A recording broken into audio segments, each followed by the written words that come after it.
मंत्री हैं राम मोहन नायडू। सबसे कम उम्र के इस कैबिनेट के अंदर सदस्य हैं। टीडीपी से इनको नागरिक उड्डयन मंत्रालय दिया गया है। Civil aviation minister Jyotiraditya Scindia वाला इनको दे दिया गया है। अन्नपूर्णा देवी कैबिनेट मंत्री बनी है, झारखंड से आती है। महिला बाल विकास मंत्री होंगी, देश की नहीं। स्मृति ईरानी के पास जो विभाग था वो अन्नपूर्णा देवी के पास अब दे दिया गया है। तो ये तीन चेहरे जो इस कैबिनेट के हैं वो हमने आपको दिखाया। इसके अलावा रवनीत बिट्टू अल्पसंख्यक राज्य मंत्री, माइनॉरिटी अफेयर्स, अभी हमने आपको बताया था किरण रिजिजू के पास है माइनॉरिटी अफेयर्स का कैबिनेट मंत्री का प्रभार। उनके साथ संलग्न होंगे रवनीत बिट्टू। जेपी नड्डा देश के नए स्वास्थ्य मंत्री बनेंगे। सर्बानंद सोनोवाल शिपिंग मंत्रालय पहले की तरह देखते रहेंगे। तो ये आपके सामने अब ऑफिशियल लिस्ट है। देवेंद्र बार बार चिंता इस बात की कर रहे थे कि ऑफिशियल लिस्ट आनी चाहिए, वो आ गई। चलिए, Rao Inderjit Singh culture and tourism राज्य मंत्री, अश्विनी वैष्णव रेल मंत्री। अश्विनी वैष्णव के पास बहुत सारे प्रभार हैं, मैं आपको साथ साथ बताता चलता हूं।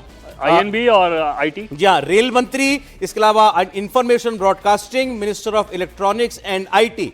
तो इलेक्ट्रॉनिक्स, आईटी, इंफॉर्मेशन ब्रॉडकास्टिंग और रेलवे, भाई इन पर बहुत भरोसा करते हैं नरेंद्र मोदी। बिल्कुल साहब, और लगातार उन्होंने दिखाया है कि किस प्रकार से परफॉर्म किया जाता है और रेलवे के जैसे जैसे प्रोजेक्ट्स वो हैंडल कर रहे हैं या फिर टेलीकॉम के जैसे हैंडल किया उन्होंने, वो भी एक सक्सेस स्टोरी रही। बिल्कुल, अमित शाह देश के गृह मंत्री बने रहेंगे। वो अपना काम कल से ही देख रहे हैं पूरे। मुझे लगता नहीं ड्यूटी से कभी ऑफ भी हुए थे, लगातार उनका काम जारी है।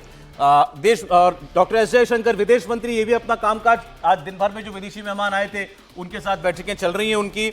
मनसुख मांडविया को श्रम मंत्री बनाया गया है। ये विभाग उनकी, जैसा मैंने आपको बताया, भूपेंद्र यादव के पास था। दो विभाग थे, एक ले लिया गया। मनसुख मांडविया लेबर मंत्री होंगे। लेबर में काम करने की बहुत जरूरत है। बिल्कुल सर, लेबर लॉज के अंदर। बिल्कुल बिल्कुल। अब देखिए मनसुख मांडविया जो है उस दिशा में क्या और कदम बढ़ाते हैं। तो पूरी कैबिनेट जो हमें है वो हमारे पास आ चुकी है। हमने आपको पंकज चौधरी को फिर से रिटेन किया गया है एमओएस फाइनेंस के तौर पे। अच्छा ठीक है। ज्योतिरादित्य सिंधिया देश के नए टेलीकॉम मंत्री होंगे। टेलीकॉम में अब 6G की बात चल रही है। 5G का रोड मैप हिंदुस्तान में दुनिया में सबसे तेजी के साथ सक्सेसफुली किया गया था अश्विनी वैष्णव जब देश के टेलीकॉम मंत्री थे। अब हमें 6G लाना है देश के अंदर, जो अमेरिका वगैरह में आ चुका है। अब 6G roll out Jyotiraditya Scindia करवाएंगे। और शिवराज सिंह चौहान, इनका विभाग जो था सिविल एविएशन का विभाग जो है वो किसी और को दिया गया है, नायडू को। हाँ जी, राम मोहन नायडू को, टीडीपी वाले जो हैं उनको दे दिया गया। वो एलआई के पास चला गया। ग्रामीण विकास मंत्री, कृषि मंत्री, पंचायती राज मंत्री शिवराज सिंह चौहान, बड़ी जिम्मेदारी उनको। Food processing minister Chirag Paswan को, जो उनके चाचा के पास विभाग था, वो चिराग पासवान को दिया गया। चिराग पासवान हो या राम मोहन नायडू हो, ये लोग फर्स्ट टाइमर्स हैं, आप इसलिए कह सकते हैं। तो जिम्मेदारी बड़ी उनके लिए है। किरण रिजिजू संसदीय कार्य मंत्री, आपको जैसे बताया देवेंद्र ने कि बड़ी जिम्मेदारी उन पर दी गई है। ये एक भरोसे का काम होता है, वो किरण रिजिजू को दिया गया है। गिरिराज सिंह देश के नए कपड़ा मंत्री होंगे। गिरिराज सिंह भी फेवरेट्स में से हैं नरेंद्र मोदी के, ऐसा लगता है। हाँ, लगातार वो आप देख रहे हैं। और अच्छा, रूरल इकोनॉमी वगैरह के बारे में इनकी समझ बहुत अच्छी मानी जाती है। सरकार के लोग इस बात को मानते हैं। तो उम्मीद जताई जा रही थी कि शायद कृषि, ग्रामीण विकास, फिशरी से रिलेटेड रहे, लेकिन थोड़ा उसमें सरप्राइज एलिमेंट नजर आ रहा है कि टेक्सटाइल मिनिस्ट्री की जिम्मेदारी उनकी। एचडी कुमारस्वामी भारी उद्योग और इस्पात मंत्री देश के होंगे। जेडीएस के इस वक्त मेरे ख्याल से अध्यक्ष ही हैं ये, और उनको ये मंत्रालय मिला है। भारी उद्योग और स्टील मिनिस्ट्री ये उनको दी गई है। प्रहलाद जोशी खाद्य आपूर्ति और अक्षय ऊर्जा, और इसके अलावा एमओएस पार्लियामेंट्री अफेयर्स, वो भी उनके साथ रहेगा। सुरेश गोपी पर्यटन कल्चर राज्य मंत्री। सुरेश गोपी केरल से जीतने वाले भारतीय जनता पार्टी के इकलौते सांसद हैं। एमओएस हैं ये, इनको पर्यटन कल्चर राज्य मंत्री जो है वो बनाया गया है। पार्लियामेंट्री अफेयर्स एमओएस में प्रहलाद जोशी के लिए एक तरह से उस मंत्रालय में डिमोशन है सौरभ, क्योंकि पहले वो कैबिनेट मंत्रालय का जिम्मा संभाल चुके हैं। एमओएस इंडिपेंडेंट ही रहे होंगे ना पहले, 20 बार एमओएस इंडिपेंडेंट है। तो हाँ, नहीं, पार्लियामेंट्री वो कैबिनेट तो वो है ना, किरण रिजिजू। अच्छा हाँ, पार्लियामेंट्री अफेयर्स में कैबिनेट, ठीक कह रहे हैं आप जी, ठीक। अर्जुन राम मेघवाल कानून मंत्री देश के। अर्जुन राम मेघवाल पहले की तरह काम करते रहेंगे कानून मंत्री के तौर पर। जयंत चौधरी आरएलडी से स्किल डेवलपमेंट मंत्री बनाए गए हैं। अमित शाह गृह मंत्री देश के हैं ही। तो ये आपके सामने जो है पूरी लिस्ट आ गई। नित्यानंद राय को एक बार फिर गृह राज्य मंत्री बनाया गया। ये ऑलरेडी इस विभाग में ही काम कर रहे थे। और दूसरे गृह राज्य मंत्री होंगे बंडी संजय। अच्छा, तो बंडी संजय और इनके अलावा नित्यानंद राय, ये अमित शाह जी के साथ काम करेंगे। अमित शाह जी की टीम हो गई पूरी। पीयूष गोयल वाणिज्य और उद्योग मंत्री। ये वाणिज्य मंत्री पहले से थे, इंडस्ट्रीज मिनिस्टर भी शायद यही थे पहले से। तो पीयूष गोयल के पास इंडस्ट्री जुड़ी हुई मंत्रालय, कॉमर्स इंडस्ट्री इनके पास पहले से है ही है। और मैंने आपको बताया नित्यानंद राय, बंडी संजय, ये लोग ये गृह राज्य मंत्री होंगे, दोनों अमित शाह जी की टीम में होंगे। शिक्षा राज्य मंत्री जयंत चौधरी को बनाया गया। इनकी बड़ी सबकी ख्वाहिश थी कि कैबिनेट बनाया जाए, लेकिन एमओएस से इनको संतोष करना पड़ा है।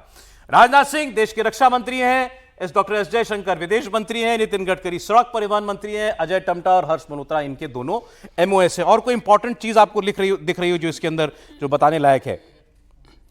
इसमें जो स्टेट मिनिस्टर्स हैं सौरभ, तो उनको देखें तो कोशिश की गई है कि ज़्यादा लोगों को दो दो मंत्रालय में एमओएस बनाया जाए। एक एमओएस दो मंत्रालय में लगाया गया है। हाँ। अच्छा, ठीक है। मनोहर लाल खट्टर शहरी विकास और ऊर्जा मंत्रालय, बड़ी जिम्मेदारी खट्टर साहब को दी है।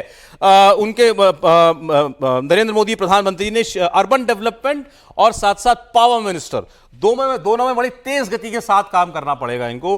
पावर में और शहरी विकास दोनों में जो है बजट भी अच्छा खासा होता है, लगाम कस के काम करवाने वाले मंत्रालय होते हैं।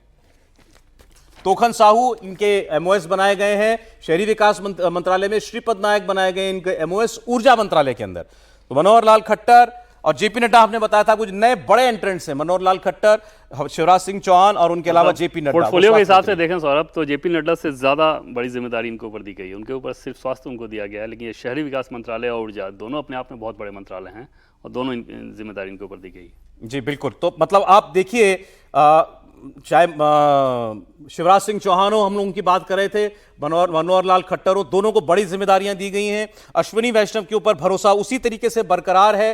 रेल मंत्री, सूचना प्रसारण मंत्री, आईटी भी इनके पास है।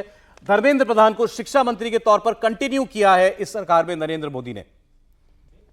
सीआर पाटिल जल शक्ति मंत्री होंगे अब। ये आपको एक नया अपडेट एक ही स्क्रीन पर दिखाई दे रहे हैं आपको। पहले ये जल शक्ति मंत्री होते थे गजेंद्र सिंह शेखावत, उनको कल्चर टूरिज्म दे दिया गया है इस बार, और सीआर पाटिल को जल शक्ति मंत्रालय दिया गया। इनको भी लाया गया था तो ऐसा कोई भरोसे का काम देने के लिए। हाँ बिल्कुल सौरभ, और जल शक्ति मंत्रालय में पिछले दिनों में सरकार के एक बड़े व्यक्ति से बात हो रही थी, बड़े अधिकारी से, तो वो ये बता रहे थे कि आगे के जो उनके प्रोजेक्ट्स हैं उसमें बड़ी झलक इसमें दिखेगी। जो 2047 के भारत की जो कल्पना की जाती है उसमें 6-7 डैम वो बता रहे थे कि अगर बड़े बड़े डैम बनवाए जाएं तो फिर ये बाढ़ की समस्या पे बहुत हद तक काबू पाई जा सकती है। तो समझा जा सकता है कि उस दिशा में सीआर पाटिल भी ज़रूर सोचेंगे, क्योंकि परफॉर्मर के तौर पे तो हम सभी जानते हैं कि वो जाने ही जाते रहे हैं, और इतनी बड़ी जिम्मेदारी अगर प्रधानमंत्री नरेंद्र मोदी ने दी है तो देखना होगा कि झलक कैसे दिखाते हैं अपने। जी बिल्कुल। भूपेंद्र यादव, पर्यावरण मंत्री Rammohan Naidu, civil aviation minister Annapurna Devi, महिला बाल विकास मंत्री, मतलब मेरे ख्याल से एक ही महिला है हाँ, इस टीम के अंदर, और उनको महिला बाल विकास मंत्रालय जो है वो दिया गया है। एक ही नहीं, निर्मला भी है, मतलब WCD देने लायक वही थी। जी हाँ, ठीक है। सर्बानंद सोनोवाल शिपिंग मंत्री बने रहेंगे। जेपी नड्डा को हेल्थ मिनिस्टर जो है एक बार फिर अपॉइंट किया गया है, और रवनीत बिट्टू को अल्पसंख्यक मामलों में राज्य मंत्री जो है वो बनाया गया है। और इनके जो कैबिनेट होंगे, कैबिनेट मिनिस्टर होंगे इन रवनीत बिट्टू के, किरण रिजिजू उनको माइनॉरिटी अफेयर्स मंत्री जो दिया गया है। Rao Inderjit Singh culture and tourism राज्य मंत्री। इसके अलावा अश्विनी वैष्णव की हम लोग लगातार चर्चा करते ही रहे। बाय एंड लार्ज अगर आप देखेंगे तो बहुत रिशफलिंग नहीं है, बहुत ज्यादा नहीं। हाँ, अधिकांश बड़े जो मंत्री पहले से रहे हैं उसमें कोई बहुत क्रांतिकारी परिवर्तन कर दिया गया हो, एकदम से रिशफल कर दिया गया हो, वैसा तो बिल्कुल नहीं है। सबसे बड़े वाले में तो कुछ भी नहीं किया गया, उसको तो एकदम से वैसे ही टॉप 4 वैसे के वैसे ही, टॉप 4 तो बिल्कुल वैसे, टॉप 5 भी कह लें आप तो सब वैसे ही हैं, ऊपर वाले सारे। हाँ, नितिन गडकरी को उसमें शामिल कर लीजिए आप। उसके बाद जो आती है 3 बड़े चेहरे आ जाते हैं, शिवराज सिंह चौहान, मनोहर लाल खट्टर और जेपी। जैसे एक बार नाम के हिसाब से बताएं सौरभ, ऊपर से अगर देखें तो राजनाथ सिंह रिटेन, अमित शाह वही भूमिका, गडकरी जी वही भूमिका, जेपी नड्डा वही, जेपी नड्डा एक नया नाम स्वास्थ्य मंत्रालय जो कि, और नहीं, जेपी नड्डा के पास भी सौरभ 2 मंत्रालय है, तो ऐसा नहीं है वो मनोहर लाल खट्टर की तुलना में अगर देखें तो इनका मंत्रालय भी इनके पास भी 2 हैं। केमिकल और फर्टिलाइजर, ये भी बहुत महत्वपूर्ण मंत्रालय होता है, खाद वगैरह वैसा केमिकल एंड फर्टिलाइजर में ही आता है। शिवराज सिंह चौहान 2 मंत्रालय के साथ पहले एंट्री। इसके अलावा निर्मला सीतारमण वही 2 मंत्रालय, मिनिस्टर ऑफ फाइनेंस और मिनिस्ट्री ऑफ कॉर्पोरेट अफेयर्स।